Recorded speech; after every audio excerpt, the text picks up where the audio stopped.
অর্থাৎ তুলসী পত্র। তাহলে পত্র হলো তুলসী পত্র, পুষ্প অর্থাৎ ফুল, তাই না?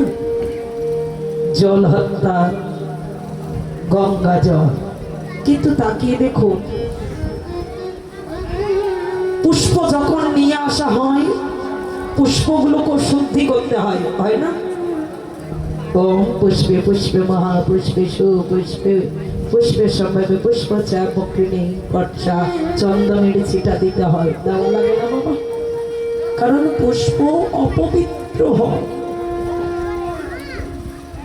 গঙ্গা জল যখন নিয়ে আসা হয়, ওই গঙ্গা জল পবিত্র করতে হয়, করা লাগে না?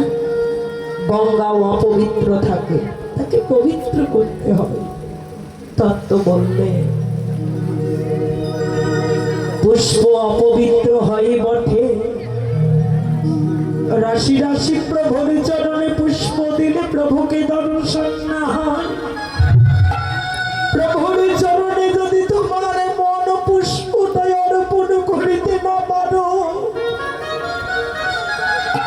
প্রভু তোমার এই পার্থিব জগতের পুষ্প নিয়ে ডাকিলে সাড়া দেবে না। গঙ্গার জল, গঙ্গার জল,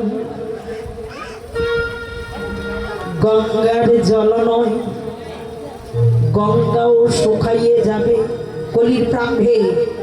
দেখবেন কিছুটা আভাস পাচ্ছি আমরা, অনাবর্ত বৃষ্টি, অনাবর্ত খরা। জীবনে দেখেছে যে ফাল্গুন চৈত্রিতে এরকম বৃষ্টি বন্যা হয়? হয়নি, কিন্তু এখন হচ্ছে। কলির কলহ প্রভাব পড়ে গেছে। কলির শেষ প্রান্তে দেখবেন অনাবর্ত খরা, অনাবর্ত বৃষ্টি। সেই খরায় নদ নদী সাগরের জল সব শুকিয়ে যাবে, কিঞ্চিত পরিমাণ জল থাকবে না। তাহলে গোবিন্দকে দেবে, সেই জলটা পাবে কোথায়? ভগবান বললেন, ওরে যারাই আমার ভক্ত, নদীতে জল শুকাইয়ে যাবে, সাগরে জল শুকাইয়ে যাবে, কিন্তু যারাই আমার ভক্ত, ভক্তের নয়নের জল কোনদিন শুকাই না। নয়নের জল এক বিন্দু যদি শুদ্ধ আনন্দ ভক্তির চিত্তে প্রভুর চরণে অর্পণ করে দেয়, প্রভু না এসে কি দূরে থাকিতে পারে? প্রত্যেকে নিয়ত নিয়ত তুলসী পত্র গোবিন্দ চরণে দিনে, কিন্তু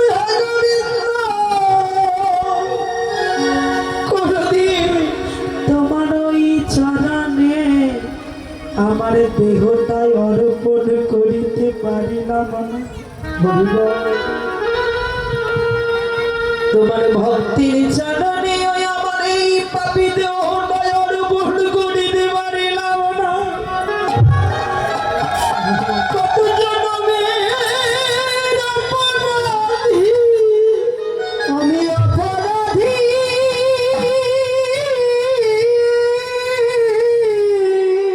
তাই অপরাধী বলে তোমার ওই চরণে আমি সেবা দিতে এসেছি, তুমি গ্রহণ করো।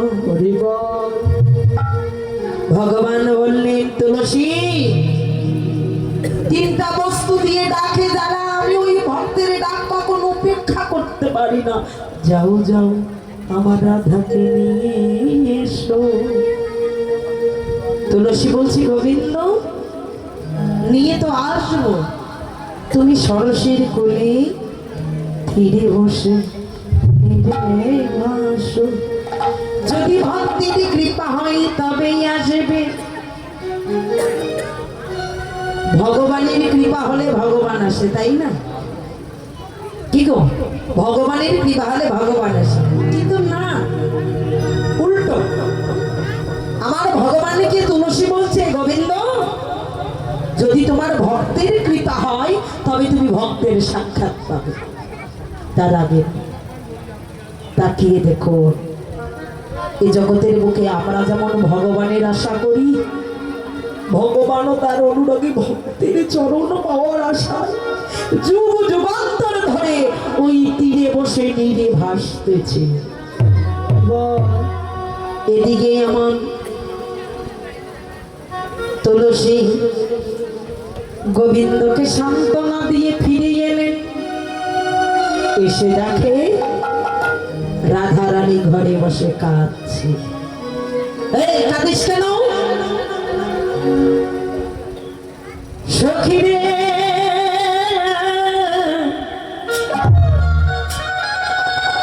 আমি ভেবে নিয়েছিলাম তুই বুঝি গোবিন্দ চরণে লেগে গেছিস। কারণ যারা গোবিন্দ চরণ একবার পায় তারা কি আর বাহ্যিক জগতের কথা ভাবে? ভাবে? এদিকের কথা ভাবে না। সাধারণত ভেবে দেখো, কিছু কিছু, সবাই কিন্তু নয়, কিছু কিছু ব্যক্তি আছে যারা একটু উপরে উঠেছে, নিচু থেকে উপরে উঠেছে, তারা কিছুদিন পর ওই নিচের লোকগুলোকে বলে যে আমি চিনি না। কিছু কিছু মানুষ, সবাই নয়, কিন্তু কিছু কিছু ব্যক্তি আছে সহপাঠীদের ভুলে যায়, যাই তো। তদ্র যারা একবার গোবিন্দ চরণ পায় তাদের কি আর এদিকে দেখার সময় আছে? না। তাই রাধারানী কাঁদছে, তুলসী তো গোবিন্দ চরণ পেয়ে গেছে, সে কি আর ফিরিবে ঘরে? তুলসী বলছে, রাধে তুই একটা বোকা। কারণ যুগ যুগ ধরে আমি যুগল চরণ ভজন করেছি, যুগল চরণ ভজন করেছি। আমি গোবিন্দের একা চরণ নিয়ে কি করব?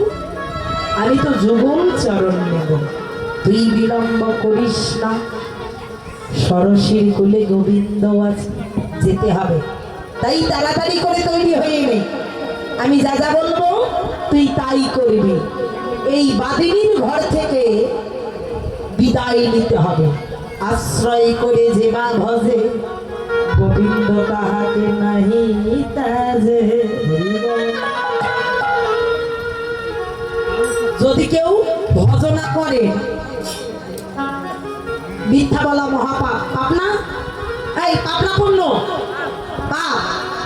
যদি কেউ ভজনা করতে যাও, সেখানে যদি মিথ্যা বলো, ইহাতে পাপ নয়। আশ্রয় করি যে বা ভজে, গোবিন্দ তাহাকে নাহি ত্যাজে।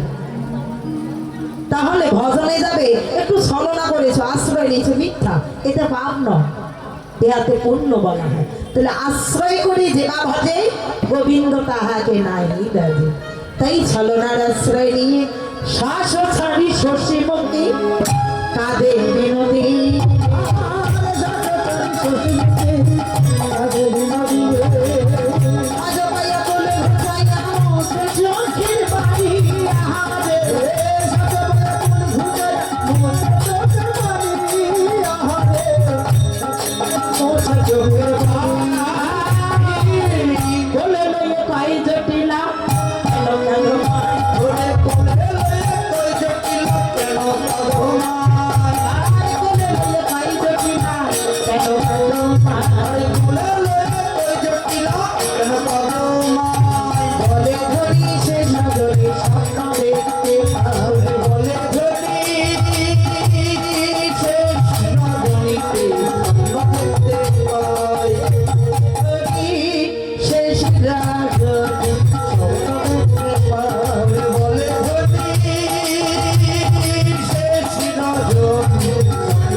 রাধারানী ছলনা করে কাঁদছে।